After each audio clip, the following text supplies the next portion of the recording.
Welcome, IT changemakers, to the DEX Show with Tim Flower and Tom McGraw. Let's get into it. Hey, Tim, how are you today? I'm doing good, Tom. How about you? I'm not too bad. You know, the sun is back out in London. And look, I hate rare. to whinge about the weather. It's the most predictable English thing ever, perhaps. But we went like 3-4 weeks with no sunshine at all. Just a grey sky, a relentless grey sky the entire time. It was bringing everyone down. But the sun is back out, and I'm very grateful to see it. Anyway, Tim, let's get to our fantastic guest today. Yeah. Suggested and introduced to us from the wonderful John Layton. Shout out, John. Always making wonderful connections with this show. Always coming up with great episode ideas. It's Roy Atkinson. Roy is a writer, industry analyst, speaker, and currently CEO at Clifton Butterfield. Is that right? Is that right, Roy? Welcome to the show anyway, mate. It's great to see you. Nice to be here. And yep, you got it right. Excellent. So one thing that John put under our nose was this amazing article you wrote, and you first published it like a number of years ago, right? It was like 2017, I think, when it first came out. And it was Enterprise Service Management, the top 5 things you're not doing. You have updated it since. That said, it does look like an incredibly prescient article, and we're going to get to why, and we're going to get to its relevance to the experience management space very shortly. But I wonder if you could tell us first a bit about the background of the piece and its history, if you will, its reception, its prescience, all of these themes. At the time that I wrote that, I was the analyst for HDI. And HDI ran a series of forums back then, which were basically groups of people based on industry verticals. So we had a higher education forum, we had a retail forum, and then we had some forums that were based on role, like directors forum, leaders forum. And bubbling through those discussions where we'd meet for a couple of days with these various industry verticals. What we kept hearing was we were hearing a lot about people being interested in enterprise service management because it was becoming more of a thing in the world. People were talking about it, but they weren't sure which road to go down, or from my perspective and listening to them, and I used to do the desktop support forum and participate in some of the other forums as well, is that they were going about it in such a way that they were saying, okay, well, we do ITSM, we do IT service management, therefore we know how to do this, therefore let us tell you how to do it. And charging in with, here's the tool, here's what you do, here's ITIL, read the book, something like that. And it wasn't really being very successful. And so I said, I should write some articles about how to do this organizationally. What are the steps you need to take? What directions do you need to go in? And my boss at the time, Megan Silva, suggested, why don't you flip it and say, here's what you're not doing that you should be. And so I said, okay, that sounds like a good idea. Hence the birth of the series of articles. And so I laid it out in the article that you mentioned, top 5 things you're not doing. I just laid it out as a here's what we're going to talk about, and then wrote an article on each one of those. And it really, I think, hit home with a lot of people that, wow, we never thought about the first thing being looking at the culture. We never thought about that from the beginning. Change management, organizational change management tends to get bolted on at the end of a project or a program. And that's not the right way to go about it. And that was one of the key points. So it was an interesting perspective, and I think that it still works. It's absolutely evergreen stuff. It applies to way more than enterprise service management, and we're going to talk about that today. So, yeah. Thinking specifically, though, about the piece itself and its prognosis of what needed to be done or what wasn't being done, how well do you think those principles were adapted in the sort of 6 or so years since its publication, and where would you, before we get into sort of analogies around enterprise service management, what's your analysis of the state of its adoption today? Enterprise service management is still being spread around. It's not it hasn't completely permeated industry. It's a lot more prevalent than it was then. And we did some research on that back then. We actually did 2 bits of research a few years apart, I think about 4 years apart, that showed that it was spreading and that organizations were looking into it and adopting it, and we discovered several of the reasons why it was a really good idea. Productivity went up, and experience measurement, such as it was, which is primitive compared to what we have now, seemed to be much better. Employees liked it for a bunch of different reasons, but I think that now it has become part of or been rolled into, and I think this is probably a good thing, what's called digital transformation. I always saw it as kind of a first step in that direction, and I think that has held true.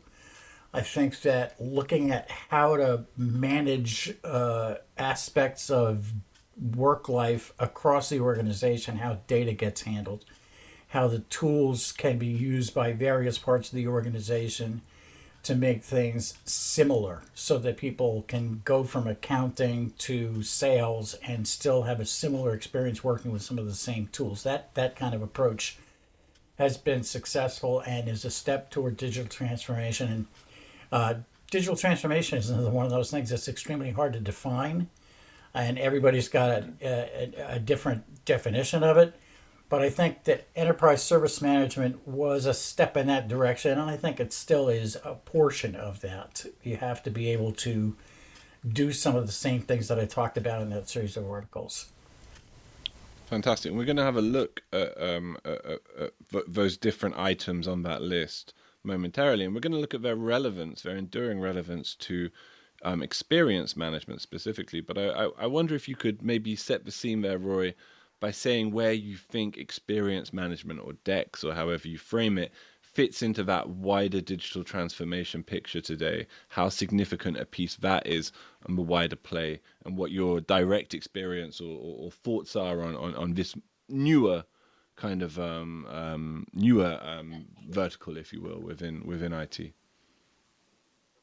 I think, within IT, we'll talk about. I'm going to come back to that. But I think that experience management can be revolutionary. And I was on a meeting with the other fellows of the Institute for Digital Transformation. I'm one of the fellows there. And one of the things that came up was about organizational change. And I said that one of my aha moments in recent years has been that change becomes more successful when it gets pulled through the organization rather than driven into the organization. And I gave as illustrations for that things like bring your own device, shadow IT, consumerization of IT. These are changes that employees made and pulled them across the organization. Sometimes very senior employees did it. I remember working in an organization where the CEO wanted to get the organizational email on his brand new iPhone, and they had just come out with the iPhone at the time. And IT said, we can't do that. They weren't in any way, shape, or form prepared for that. And he said, okay. So he forwarded all his email to his Gmail account and got Gmail on his phone, because that's what he wanted to do. Mm-hmm. And that was the CEO. And of course, people in IT are having a heart attack because all his email is going to Gmail. But who's going to tell him? Who is going to tell him? Exactly right. So I think that when we pull changes through the organization like that, we have a much better chance of success, because everybody that's ever done any kind of organizational change management knows that you run into resistance to change. People don't like to be told that they're going to have to do something a different way. They get into a groove and they want to stay there. They know how their job is done. And there was actually a comment at an HCI local chapter meeting years ago where we were talking about projects. What projects were people working on? And one of the people said, they just did this major upgrade. And one of the people called the service desk, one of the employees called the service desk and said, yesterday I knew how to do my job, today I don't. And I thought that is one of the clearest statements of what happens to people when there's major change. However, if you give them a stake in making that change, if you ask them if you could change 3 things in your job, what would they be? What works for you? What doesn't work for you? And that's what it seems to me anyway. Experience management is all about. You're taking information from those folks and the way they interact with the tools they have, and saying, okay, we can make this better. How do we do that? Here's how we do it. Amazing. And Tim, you're going to be providing the sort of experience management perspective specifically on Roy's list. But I mean, first of all, are there any analogies Roy hasn't kind of touched upon there that you think are worth drawing attention to before we get into the nitty gritty? No, I think they're all, as I review the article and the list of elements there, they're almost universal. You could almost take some of these and apply them to your personal life as well as your business life, right? They're words to live by, and I think even if we just take a look at that first one, that need for cultural change, some of the biggest struggles that I've seen from our customers as they try to shift from traditional and end user compute service delivery, service management into an experience culture is getting everybody to shift along with you. We had one hotel chain that in their switch from reactive to proactive, they went out to their PC environment. They found, I don't remember what the actual IT problem was. We'll call it blue screens. They found all the thousands and thousands of blue screens that were happening. They opened up a ticket and they sent it to the help desk and said, here's 2,312 blue screens that all need to be fixed.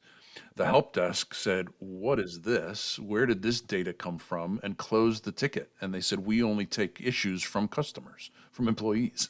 So they were not on board unless if it's not big enough for the employee to call, we're not fixing it. So that cultural change for them was a blockage to getting anything done. And continued to perpetuate the need for employees to call the help desk. It's that cultural change. Don't underestimate. I say it a lot. The technology is the easy part. It's the people that are hard.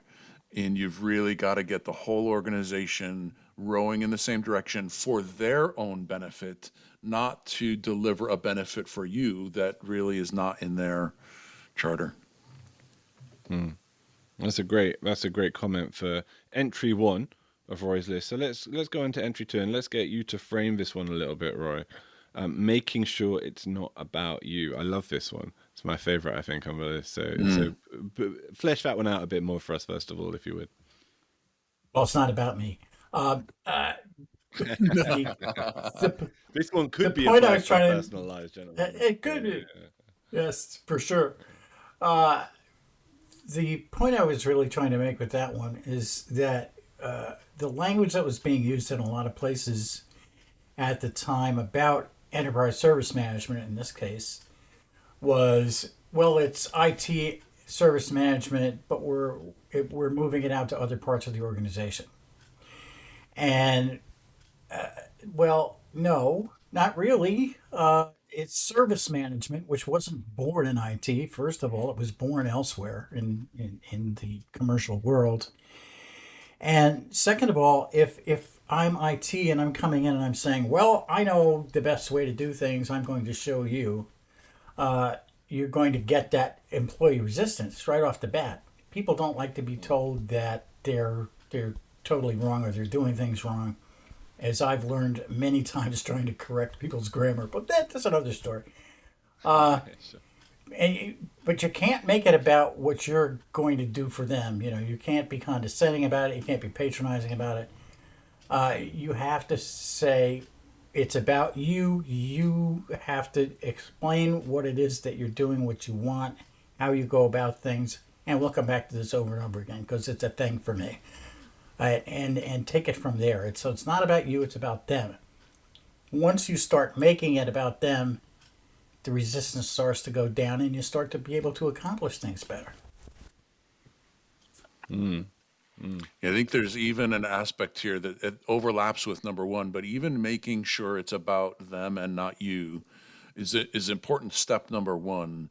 But I would add to that, and I'm trying to figure out how to phrase it. IT, and maybe this goes to a lot of different professions, but IT people don't like to be told what to do, right? It needs to be my idea.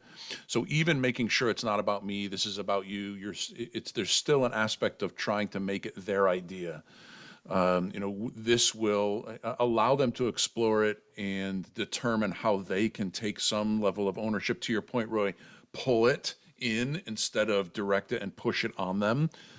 Finding that communication channel, that little nuance that allows them to internalize it and say, hey, you know what? This is a really cool idea. Let me see how I can make it better. Let me see how we can operationalize it, and not necessarily feel obligated to do something, even if it's in my best interest. People know that quitting smoking is in their best interest, but until they internalize it and really figure out how to do it for themselves, you can tell them all you want, and they're not going to do it. So I think it's kind of making sure it's not about you is twofold.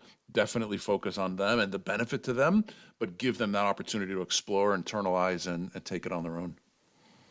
And I almost see like the next one, getting your house in order. It's almost like the inversion or the reverse side of the coin there, Roy. Is that right? To not making it about you, but actually making sure you are first of all consistent with your own principles. Right. I think that's key. I know that there can be a lot of skepticism, and this is one of the things experience management has shown us. For years, CIOs and other senior leaders in IT were really confused about the fact that they were looking at their CSAT that they were getting off the service desk, and it was 87% or 90%. And then you sit down in meetings with executives from other parts of the organization. Those executives go, "You people are terrible over there. What's wrong with you people?" And there was a total disconnect there. But once you start looking at experience aspects of it, then people can say things like, you don't know what you're doing in IT. You don't know what you're doing.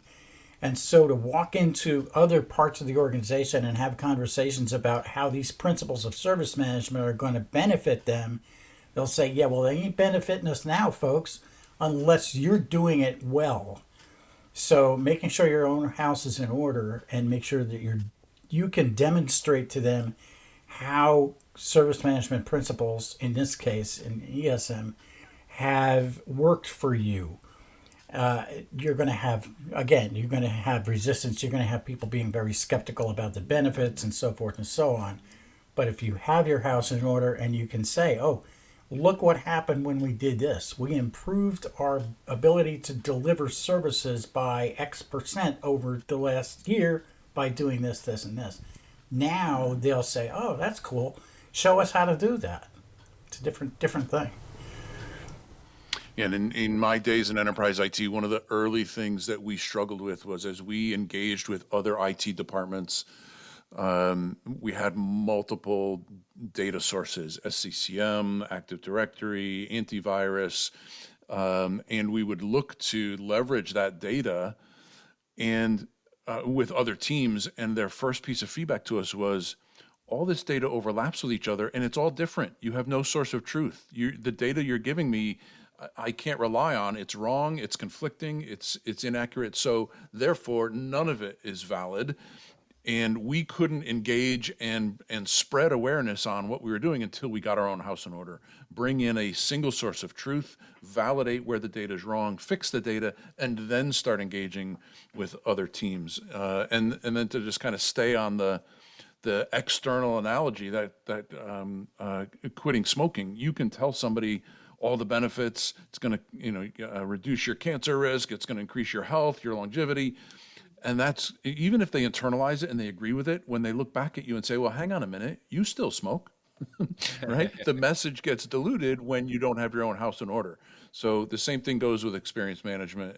You've got to have that clear definition of what you're doing, accurate data, get your own house in order, and then you can start to bring in other teams to improve experience in a broader way. With the next one, Roy, I want you to set the scene. It's learning other languages. Set the scene for this one, because I'm really interested to hear how this one translates, because I kind of think about experience management as almost translating everyone else into one new language. But I want to hear Tim on this first. But first, Roy, set the scene for us. What was the relevance of this one? I think you touched on something there that's kind of interesting, actually, and you said that it translates things. So we immediately know that there are other languages. I think that one of the things experience management does is it puts things in a different set of terms. It makes us look at things in a different way. Well, one of the problems that IT has had historically, people talk about IT speak or geek speak.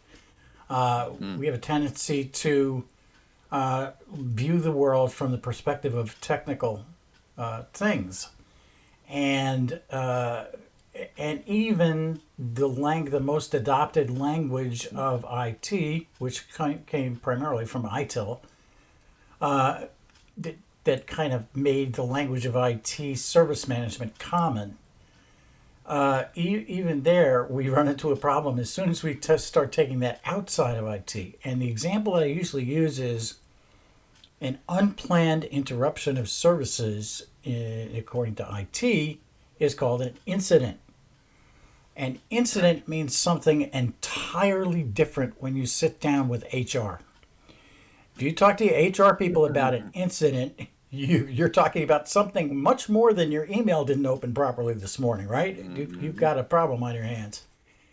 And so to understand what they mean by something as opposed to what you mean by something can be very insightful. And language is a thing for me.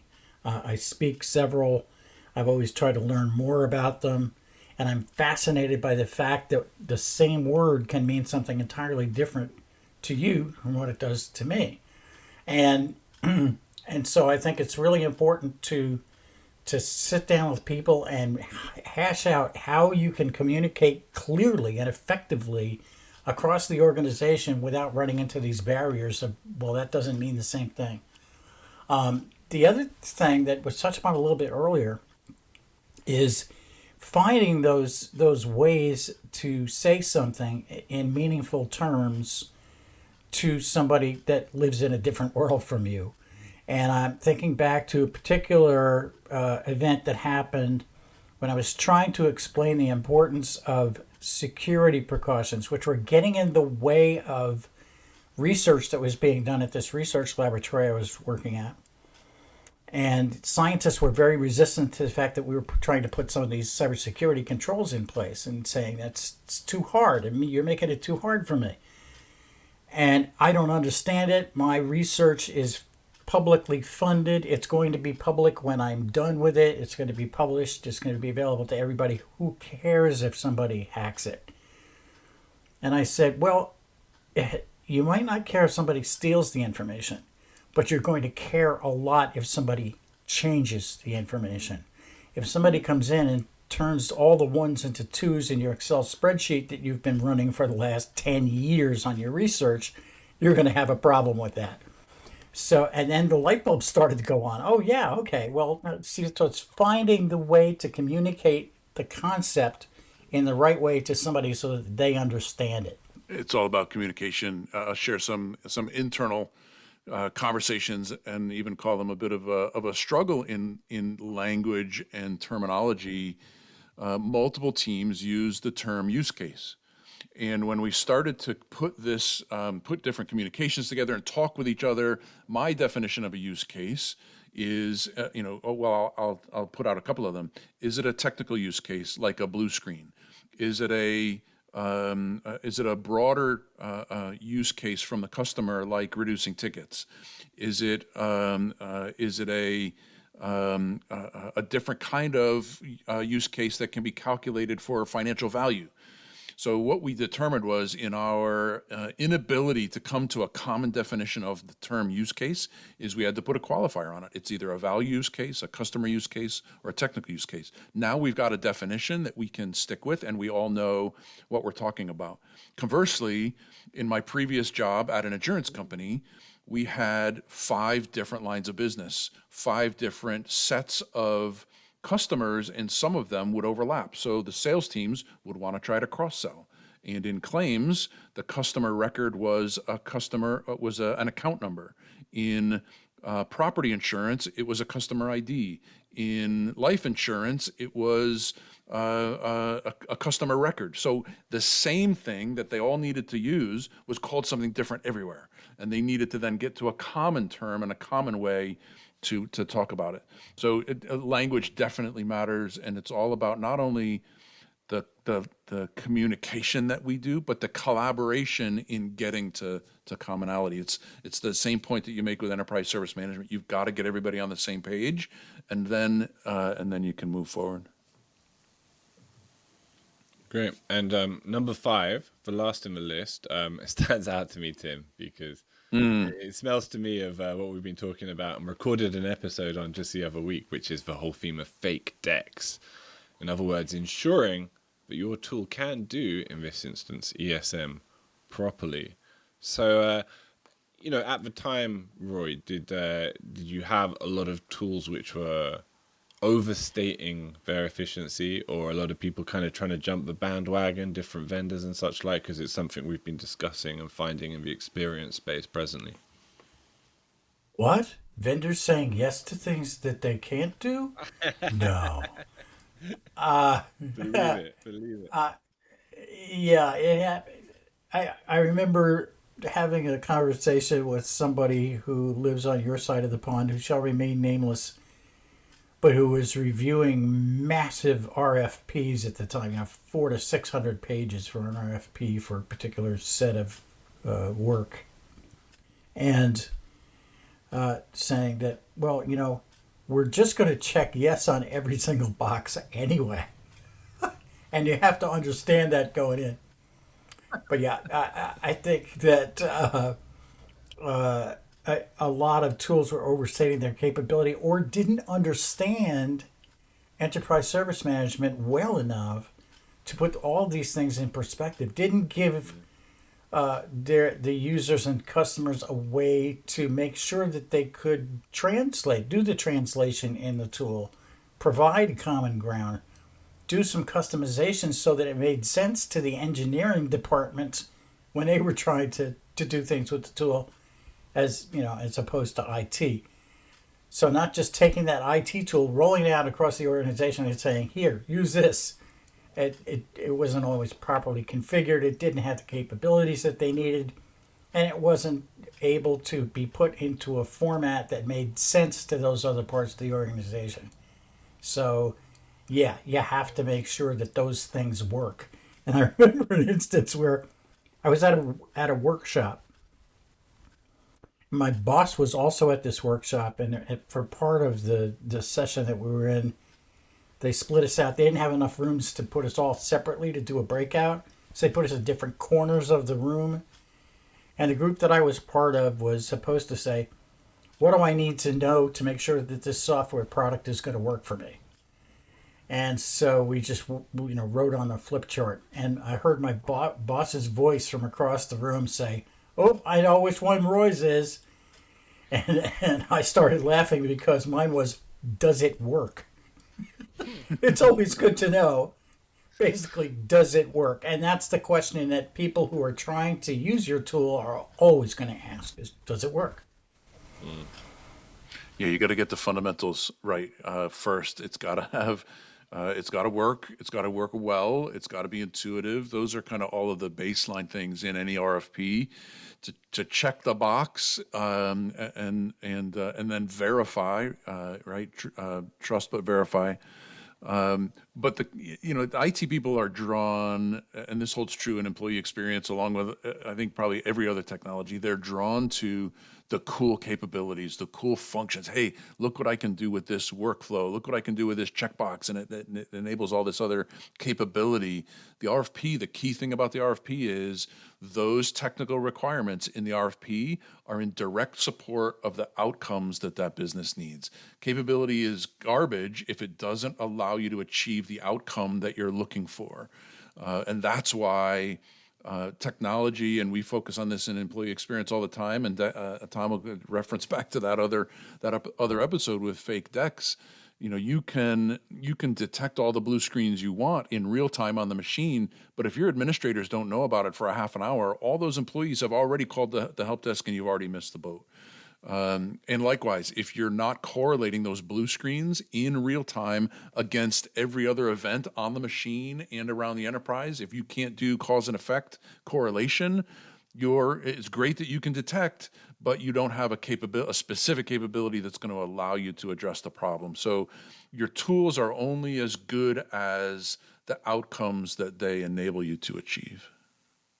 I put this in a multitude of ways in writing. I'd say nobody walks out to their garage on a Saturday morning with a 9/16" ratchet and says, "What can I fix today?" All right, they're not looking for what they can fix with the tool. They're looking for how the tool will help them address the issues that they have to address. And so it's got to do the job, and it has to do it right. And hopefully it's not the 10 millimeter socket, because that one's always missing. It's always the 10 millimeter socket. Right, I can't believe your list has stood the test of time like this, man. It's been great to go back over it, and great to talk to you. Where can listeners find you, follow you? What's your latest work? Anything you want them to know? Sure. Well, one of the things that they can do is go to the Institute for Digital Transformation. And I mentioned that I was a fellow there. We recently published a book.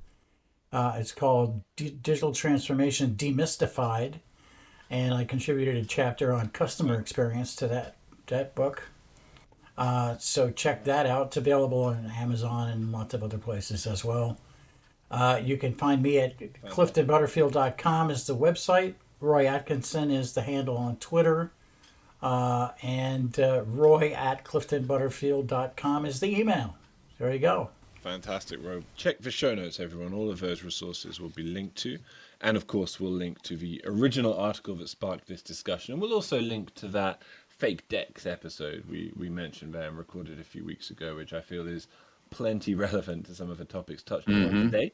Look, just remains for me to thank you so much for coming on, Roy. It's been great to talk to you today. Great stuff, Roy. Been a great chat. And Tim, for those of you who aren't seeing them on video, Tim and I apparently decided to go to the same wardrobe and haircut specialist today. So there you go. Brother from another mother. There you go. Long flowing locks for the listeners at home, so they're not confused. To make sure that you never miss an episode, subscribe to the show in Apple Podcasts, Spotify, or your favorite podcast player. And if you're listening on Apple Podcasts, make sure to leave a rating of the show. Just tap the number of stars you think the podcast deserves. If you'd like to learn more about how NextThink can help you improve your digital employee experience, head over to nextthink.com. Thank you so much for listening. Until next time.